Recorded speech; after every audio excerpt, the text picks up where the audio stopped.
In this video, I want to review, just a little bit, equilibrium and the adjustment process. Ordinarily, we won't be doing much review in this class, since you can always go back and re-watch a video. But in this case, I want to emphasize a few points, and the material is very important. So let's review, but we'll do so quickly.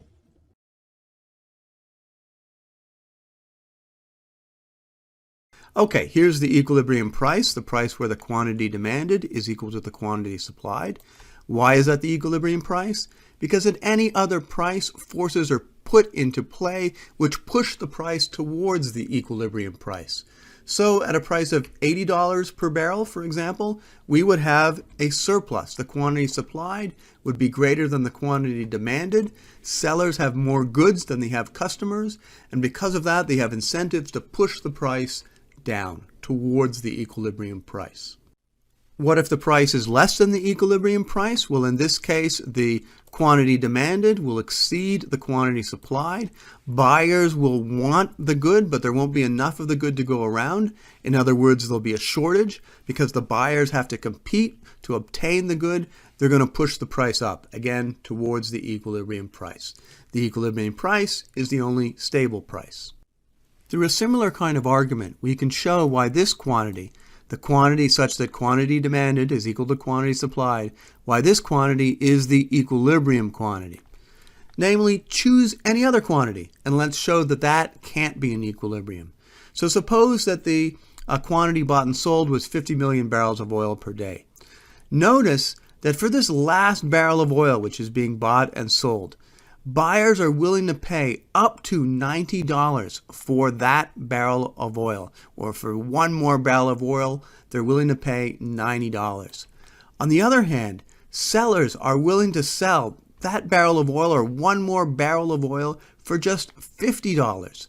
So there is a big potential gain from trade here of $40. Indeed, for any quantity below the equilibrium quantity, there are unexploited gains from trade.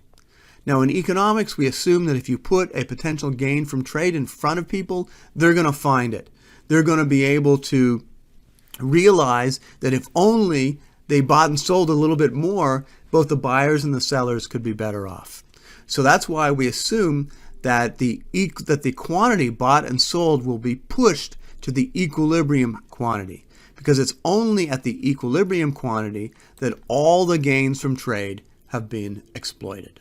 Okay, in a free market, could the quantity bought and sold be greater than the equilibrium quantity? Well, not for any significant period of time. Imagine, for example, that 90 million barrels of oil were being bought and sold. Well, for this last barrel of oil, the suppliers are willing to sell that barrel of oil for $90. That's their cost. They require at least $90 to stay in business and sell that barrel of oil. On the other hand, buyers are willing to pay for that barrel of oil only $50. So there's a lot of waste going on here. Suppliers are spending more to produce the barrel than the barrel is worth to buyers.